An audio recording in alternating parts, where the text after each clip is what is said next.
ನಡು ದಿಶೆಯಲ್ಲಿ ಹೋಗಬೇಕಂತ ಕಾರಣ ವಿಚಾರ ಉಂಟು. ಈ ಮಣಿಪುರದಲ್ಲಿ ಅನೇಕ ವಿಶೇಷತೆಗಳು ಉಂಟು. ಶತಮಾನಗಳ ಹಿಂದೆ ಪ್ರಪಂಚದ ಮಹಾರಾಜ ಅವರಿಗೆ ಸಂತಾನಗಳಿಲ್ಲ, ನಿನ್ನನ್ನು ಕಾಡ್ತಾ ಇತ್ತು. ಆ ಕಾರಣಕ್ಕಾಗಿ ಎಲ್ಲವನ್ನು ತ್ಯಾಗ ಮಾಡಿ ಹೋಗಿ ಕಾಡಿನ ಮಧ್ಯೆ ಸೇರಿದ. ಚಾರಣ ಕುರಿತಾಗಿ ತಪಸ್ಸನ್ನು ಆಚರಿಸಿದ. ಆ ಸಂದರ್ಭ ಒಳ್ಳೆಂತಹ ಹೊರತಲು ಮುಂದಾದ. ಯಾವ ಮರವನ್ನು ಪ್ರಪಂಚ ಸಂತಾನ ಅನ್ನಪಾಲಿಗಿಲ್ಲ.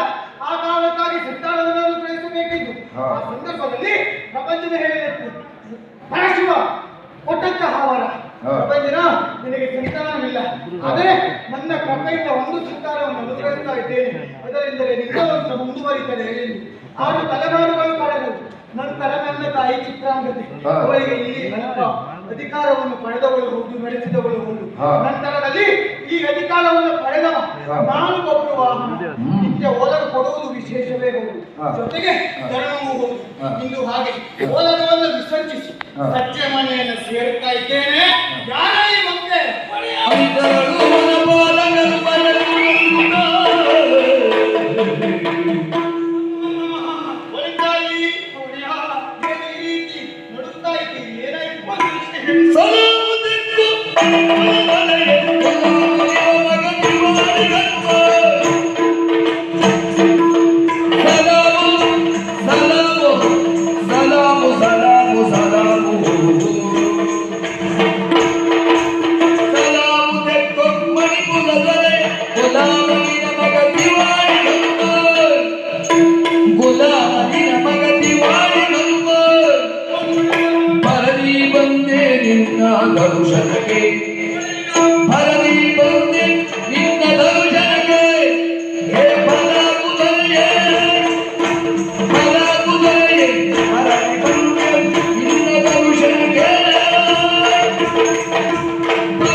ಹೌದು ಹೌದು. ಹನುಮ ಅಂತ ಹೆಸರು ದಿವಾಳಿ ಹನುಮ ಯಾಕಾಯ್ತು? ನಾನು ಮಾಡುವಂತ ಉದ್ಯೋಗವನ್ನು ಬಿಟ್ಟ ಅಂದ್ರೆ ಒಳ್ಳೆ ವ್ಯಾಪಾರ ಮಾಡ್ಬೇಕು ಅಂತ ಹೋಟಲ್ಗೆ ವ್ಯಾಪಾರ ಮಾಡಿದೆ. ಅಡ್ಡಿಲ್ಲ, ಒಳ್ಳೆ ಬೆಲೆ ಬರ್ತದೆ. ಮತ್ತೆ ಸ್ವಲ್ಪನೇ ಎಲ್ಲ ಸಂಗ್ರಹ ಮಾಡಿದೆ, ಎಲ್ಲ ತಂದು ಹೋಗ್ಕೊಂಡಿಟ್ಟ ಮನೆ ಸಂಗ್ರಹ ಮಾಡ. ಏನ್ ಮಾಡುವ ಹೇಳಿ, ಒಂದೇ ಸರಿ ಕೈಯ ಬುದ್ಧಿ ಹೋಯ್ತು, ಏನಿಲ್ಲ ಅಲ್ಲಿಂದ ದಿವಾಳಿ ಆದ. ಹೌದೌದು. ಆವಾಗ ನಮ್ಮ ಅಪ್ಪನ ತೋರಿಸ್ಕೊಂಡು ಹೇಳುವುದು, ನೀನು ಮಗ ದಿವಾಳಿ ಅಂತ. ಆ ದಿವಾಳಿ ಆದ್ಮೇಲೆ ಒಂದು ಸೇರ್ಕೊಂಡಿದ್ದೆ ನಾನು. ಹೊಡೆಯ, ನಾನು ಒಂದು ವಿಷಯ ಹೇಳಬೇಕು ಅಂತ ಮನೆಗೆ ಬಂದರೆ ಆದ್ಮೇಲೆ ಹೆದರಿಕೆ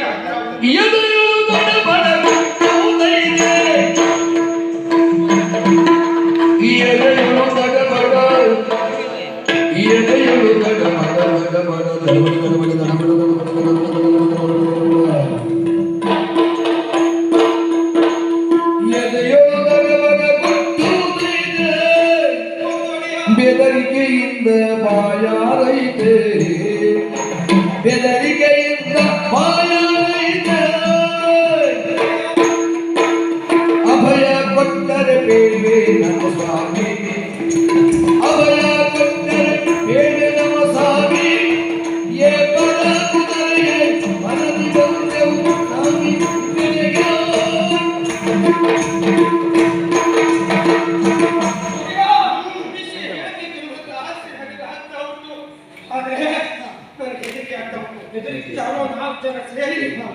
ಅದರೊಳಗೆ ಅವಳಕ್ಕೆ ಇದಾಗುತ್ತೆ ಒಳಗೆ.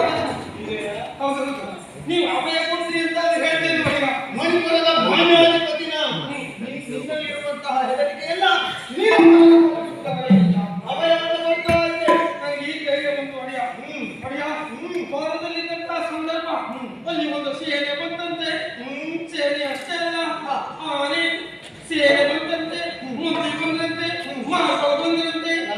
ಮಾರ್ಬಲ್ ಪ್ರಾರಂಭ ಮಾಡಿದ್ರೆ ಇಲ್ಲ ಬಂದ್ರಂತೆ ಒಡೆಯ. ಬಂದ್ರಂತೆ ಅಂದ್ರೆ ಮತ್ತೆ ಕಂತಂತೆ ನೀನೇ ಹೇಳಿಲ್ವಾ? ನನಗೆ ಊಟದ ಸಮಯ ಆಗಿದ್ದ, ಹಾಗೆ ನಾನು ಊಟಕ್ಕೆ ಹೋಗಿದ್ದೆ. ಊಟ ಹಾಗಂತ ಸ್ಥಳಕ್ಕೆ ಯಾರಿಲ್ಲ ಅಂತ ಅಲ್ಲ ಇಲ್ಲ ಒಬ್ಬ ನಿಲ್ಸಿದ್ದೆ. ಯಾರನ್ನ? ಹುಚ್ಚ ಭಂಗಿ ಬರನ್ನು ನಿಲ್ಸೋಗಿದ್ದೆ. ಮೊದಲೇ ಹುಚ್ಚ ಜೊತೆಗೆ ಇದನ್ನು ತಗೊಂಡಿದ್ನ ವಿಷಯ ಗೊತ್ತಿಲ್ಲ ಅವರಿಗೆ. ಈ ಹುಚ್ಚರನ್ನೇ ನಿಲ್ಸಬೇಕು. ಯಾಕೆ? ಈ ಹುಚ್ಚರು ಮಾತಾಡ್ಲಿಕ್ಕೆ ಜನ ಬೇಕು ಅಂತಿಲ್ಲ ಹುಚ್ಚರಿಗೆ. ಅವರಷ್ಟಕ್ಕೆ ಅವರಾರು ಮಾತಾಡ್ತಾ ಇರ್ತಾರೆ. ಹಾಗೆ ಮಾತಾಡೋದನ್ನ ವಿರೋಧಿಗಳು ಕೇಳ್ಕೊಂಡು ಅಯ್ಯಪ್ಪ ಇಲ್ಲ ಯಾರೋ ಇದ್ದಾರೆ ಅಂತ ಓದೋದೆ. ಬುದ್ಧಿವಂತಿಕೆ ಅವನೇ ನಿಲ್ಸೋಗಿದ್ದೆ ಒಡೆಯ. ಸರಿ ಇವಾಗ ಮನೇಲಿ ಏನು ಬಟ್ಲೆಲ್ಲ ಅನ್ನ ಹಾಕೊಂಡು ಒಂದು ತುತ್ತು ಊಟ ಮಾಡ್ಬೇಕು ಅನ್ನೋಷ್ಟರಲ್ಲಿ ಅಯ್ಯಪ್ಪ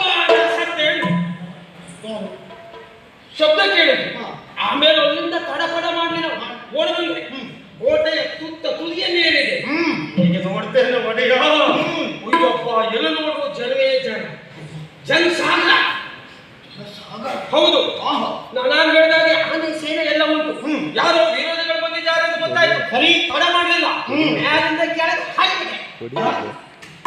ಪ್ರತಿಭಟನೆ ಮಾಡ್ಬೇಕಲ್ಲ, ಮಾಡಬೇಕು. ಹೌದೌದು ನಾನು ಹಾರಿದೆ, ನಿಷ್ಠೆ ಕೆಳಗೆ ಹಾರಿದ್ದೆ. ಅಲ್ಲಿ ಜನರೆಲ್ಲ ಆ ಕಡೆ ಈ ಕಡೆ ಸೇರ್ಕೊಂಡ್ಬಿಟ್ಟು ಅಯ್ಯೋ ನಾನು ಕೆಳಗೆ ಬಿದ್ದೆ. ನೆಲಕ್ಕೆ ಬಿದ್ದಿದ್ದೆ. ಹೇಗೆ ಗಳಿತಾದಂತ ಹಲಸಿನ ಹಣ್ಣು ಕೆಳಗೆ ಬಿದ್ದಾಗ ಹೇಗಾಗ್ತದೋ ನನ್ನ ಪರಿಸ್ಥಿತಿ ಹಾಗಾಯ್ತು. ಆಕಾರ ಇದ್ದದ್ದೆಲ್ಲ ವಿಕಾರ ಆಯ್ತು. ಆದ್ರೂ ನನಗೆ ಧೈರ್ಯ ಬಿಡ್ಲಿಲ್ಲ. ನಾನು ಬಿಡಬಾರ್ದು, ಏನಾದ್ರೂ ಮಾಡಿ ಪ್ರತಿಭಟನೆ ಮಾಡಬೇಕೆಂಬ ಕಾರಣಕ್ಕಾಗಿ ಆ ಕಡೆ ಈ ಕಡೆ ನೋಡ್ತಾನೆ, ಏನೂ ಸಿಗ್ಲಿಲ್ಲ. ಒಳ್ಳೆ ಮಣ್ಣು ರಾಶಿ ಇದ್ದಿತ್ತು. ಸರಿ ಮಣ್ಣನ್ನು ಬಾಯಿ ಹಾಕೊಂಡೆ. ಕಚ ಕಚ ಕಚ ಕಚ ಆಗಿದೆ. ಏನು ಉಗಿಬೇಕು ಅನ್ನೋಷ್ಟರಲ್ಲಿ ಹಿಂದಿನಿಂದ ಒಬ್ಬ ಹುಡುಗ ಹೊತ್ಕೊಟ್ಟೆ. ಏನಾಯ್ತಾ? ನುಂಗ್ ನೋಡ್ತೇನೆ ಒಪ್ಪು ವಾಸ್ತಿ ಮಾಡಿ ಆ ಮಣ್ಣಿಗೆ ಏನಿತ್ತು ಅಂತ ಆಮೇಲೆ ಗೊತ್ತಾಯ್ತು ಒಡೆಯ. ಆಮೇಲೆ ವಿಚಾರ ಮಾಡಿದೆ, ನೀವ್ಯಾರು ಬಂದವರು, ಯಾಕಾಗ ಬಂದಿದ್ದು ಅಂತ ಕೇಳಿದೆ. ಸರಿ ಆಮೇಲೆ ಅವರು ಹೇಳಿದ್ದೇನು? ಗಜಪುರದ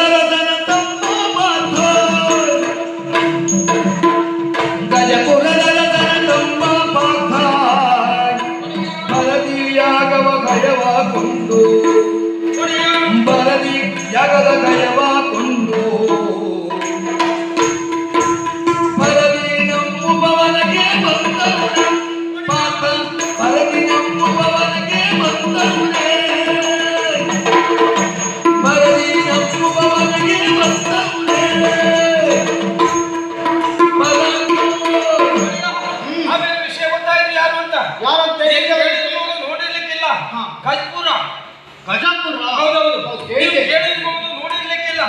ಆನೆಪುರ ಕೇಳಿರ್ಬೋದು, ನೋಡ್ಲಿಕ್ಕಿಲ್ಲ. ಕರ್ಪುರ ಇಲ್ಲ, ಅದು ನೋಡಿದ್ದೇನೆ. ನಿತ್ಯ ಪೂಜೆ ಮಾಡ್ತೇನೆ. ಹರಿಪುರ ಅಲ್ಲಿಯ ಅಧಿಕಾರಿ ಧರ್ಮಪ್ಪನಂತೆ.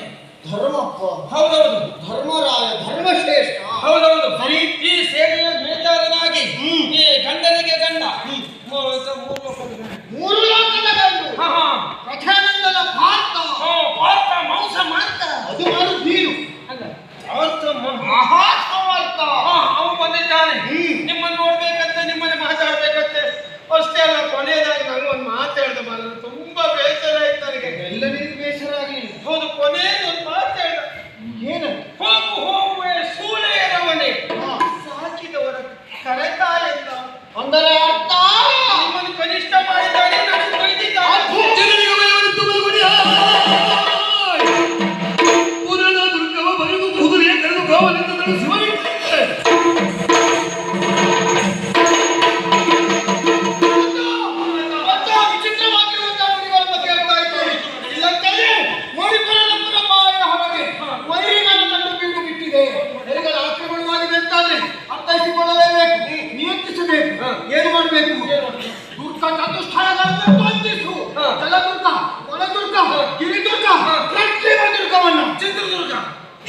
ಅಲ್ಲೇ ಹೋಗು ಮತ್ತೆ ಈಗ ಇರ್ಬಾರ್ದು. ಅದು ದುರ್ಬಳಗೋದು ದುರ್ದಶೆ.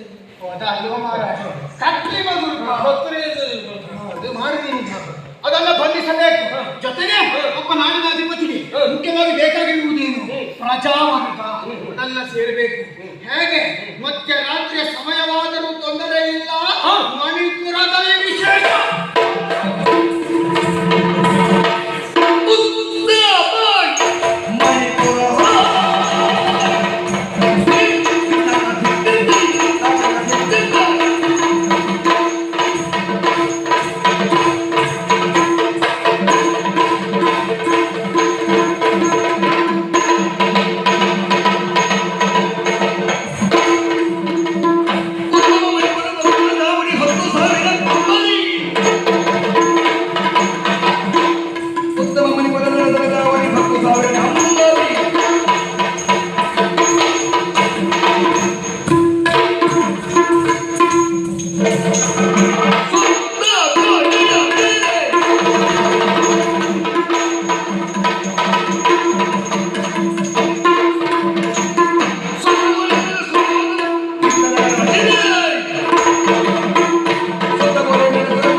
ರಾಯರ ಜಾಲವನ್ನು ಮನ್ನಿಸುತ್ತ ಫಲಗುಡಿ ಮೂಲ ಮಂತ್ರಿ ಸುಬುದ್ಧಿಯೊಡನಿಂತೆಂದ ಹದನ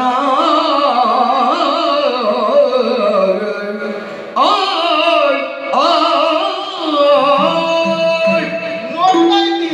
ಹೌದು, ಮಧ್ಯರಾತ್ರಿಯ ಸಮಯದಲ್ಲಿ ಒಳಗಿಂದ ಕೊಟ್ಟಂತ ಮಣ್ಣುಗಳಿಗೆ ನೋಡಿದಿ ತುಂಬು ತೊಳಕುತ್ತಾ ಇದೆ. ಈ ನಮ್ಮ ಅರಮನೆ ಒಳಗ ಸ್ಥಾನ. ಪ್ರತಿಯೊಬ್ಬರು ಬಂದಿದ್ದಾರೆ. ಹೌದಪ್ಪ. ಯಾವ ಸ್ಥಿತಿಯಲ್ಲಿದ್ದಾರೆ? ಇದ್ದ ಬಿಟ್ಕೊಂಡು ಬಂದಿದ್ದಾರೆ. ಇಲ್ಲಿ ಬಂದ ಕೆಲವರು ಹರಿಯವರು ಎಳೆಯವರು ಎಲ್ಲ ಇದ್ದಾರೆ. ಪ್ರತಿಯೊಬ್ಬರು ಇದ್ದಾರೆ. ಹೌದು. ಏನೋ ವಿಶೇಷತೆ ಇರಬಹುದು. ಅವರು ನಮ್ಮ ಹೊರಗೆ ಕೊಟ್ಟಾಗ ಬರ್ದೆ ಹೋಗ್ತಾರೆ ಅಲ್ವಾ? ತಮ್ಮ ಮೈಗಳನ್ನು ಕಣ್ಣುಗಳಾಗಿಸಿಕೊಂಡು ನೋಡ್ತಾ ಇದ್ದಾರೆ. ಸರಿ. ಬಂದವರೆಲ್ಲ ಯಾರು? ಭಟರು, ಮಲ್ಲ ಭಟರು, ಜೊತೆಗೆ ಕುಲಪುರೋಹಿತರಿದ್ದಾರೆ, ಸೇನಾಧಿಪತಿಗಳಿದ್ದಾರೆ, ನಾಟ್ಯಗಾರ್ತಿಗಳಿದ್ದಾರೆ, ವಾದಕರಿದ್ದಾರೆ, ಎಲ್ಲರೂ ಇದ್ದಾರೆ. ವಾದಕರು ಎಲ್ಲ ಇದ್ದಾರೆ. ವಾದಕರಿದ್ದಾರೆ. ಹೀಗೆ ಜೊತೆಗೆ ಈ ಓಲವನ್ನು ಕೊಡುವಂತ ಪ್ರಮುಖ ಕಾರಣ ರಾಜಕೀಯವಾಗಿ ಬಂದಿರುವಂತಹ ಸೇನೆ ಕುರಿತಾಗಿ ಚರ್ಚಿಸಬೇಕೆಂದು ರಾಜಕೀಯಕ್ಕೆ ಸಂಬಂಧಪಟ್ಟಿದೆ ಅಂತ ನಮಗೆ ಬೇಕಾದದ್ದು ಯಾರು? ಅಷ್ಟಮಂತ್ರಿಗಳು ಅವರಿದ್ದಾರಂತ ನೋಡಬಹುದು. 1 2 3 4 5 ಅಷ್ಟೇ ಅಂದ್ರೆ ಎಷ್ಟು?